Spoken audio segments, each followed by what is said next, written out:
237 km en 6 jours. Jour 39 aujourd'hui.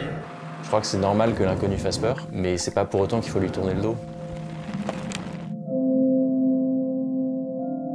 Je m'appelle Mathieu Torder, j'ai 30 ans et je suis un aventurier et un conférencier membre de la Société des explorateurs français. Mon métier il est un peu particulier, il consiste à faire des expéditions et à ramener des histoires que je partage en conférences, en documentaires et aussi en livres.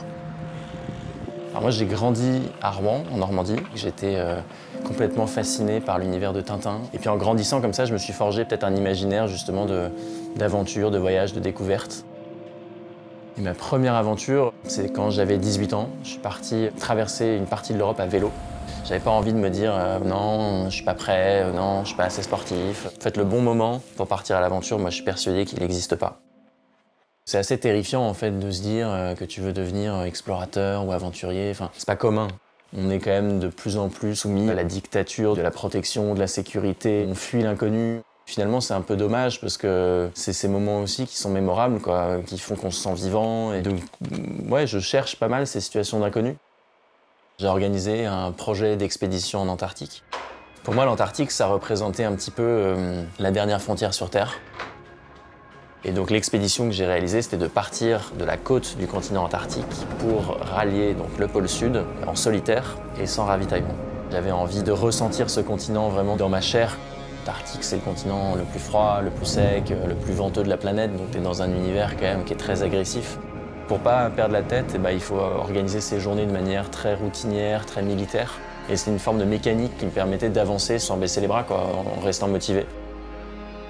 La routine, je crois qu'elle sécurise, elle aide justement à donner un cadre et ça permet justement de faire face à des chocs ou à l'adversité ou à l'inconnu de manière plus apaisée.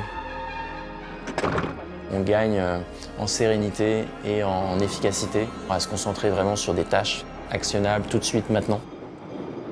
L'imprévu au début, il fait pas plaisir, mais je pense qu'il peut être source d'opportunités, de développement et d'enrichissement. J'avais pas prévu du tout qu'il neige autant quand j'étais en Antarctique et d'être aussi lent sur le début de mon expédition. Mais ça m'a poussé justement à mettre en place plein de stratégies. Moi, il y a plein de gens qui pensent, sans trop me connaître, que je suis un casse-cou, que je suis quelqu'un qui aime justement tromper la mort. Enfin, pas du tout. Moi, je suis quelqu'un, je pense, avec les pieds sur terre, d'assez rationnel, de pragmatique. Et les risques que je prends, c'est des risques qui sont contrôlés, qui sont calculés, que j'ai appris à mitiger en m'entourant des bonnes personnes, en m'entraînant beaucoup, en me préparant. Face à l'incertitude, en fait, il faut pas partir comme ça, je crois, la fleur au fusil. L'aventure avec un grand A, c'est ça, quoi. C'est partir dans quelque chose d'inconnu, quelque chose qu'on ne maîtrise pas, mais avec justement toujours des filets de sécurité, des plans A, des plans B, des plans C qu'on peut activer si jamais ça ne se passe pas comme on l'imaginait.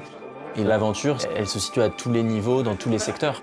Ça peut être intellectuel, ça peut être artistique, ça peut être amical, personnel. Enfin, je veux dire, l'aventure, elle régit nos vies, tout simplement.